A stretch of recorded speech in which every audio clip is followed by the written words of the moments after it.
So there are two ways it could be done, or there are two categories of people. So there's one referred to as homologous. And what that means is it is a man and his wife who cannot actually give birth, and they want to subscribe to the practice of surrogacy. There is another type called heterologous, and that is just a big word for either a man and the egg of a completely different woman who is not his wife, or a woman and the sperm of a man who is completely different, who is not her husband. So that's heterologous. Homologous is the one between couples. In my little experience in this part of the world, there are more homologous cases than heterologous. But irrespective, I think we should still pay a lot of attention to what exactly goes on there. So again, let's go back just a little bit more and talk about how is the sperm and egg gotten.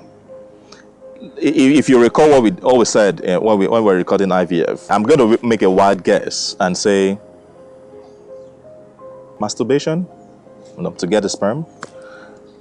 Truth is, there is a surgical way of getting the sperm, but I mean, it's not very common, and I don't know a lot of people that want to subscribe to that. There is a problem with that, by the way, masturbation. The second thing is, how will the egg be gotten? Don't forget, whether heterologous or homologous, based on the explanation, how will the egg be gotten? So there is this thing called ovarian hyperstimulation, which is very invasive. And I say this because, and women would agree with me on this, there are a certain number of eggs that should be released per cycle. When I say cycle, I'm referring to the menstrual cycle. If you hyperstimulate the ovaries is the organ of the body that produces the eggs.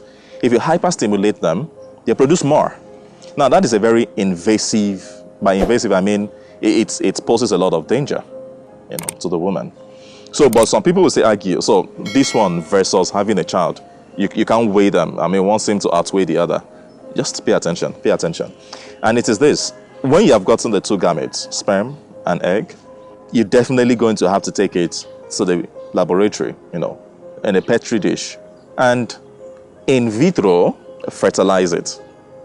So you will still need IVF, all right? And don't forget everything we said about IVF. So you see, a necessary part of surrogacy is, in fact, dependent on it.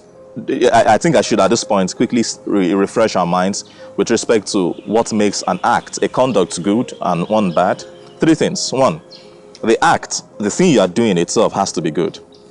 The means or the circumstance, the means through which you are doing it has to be good.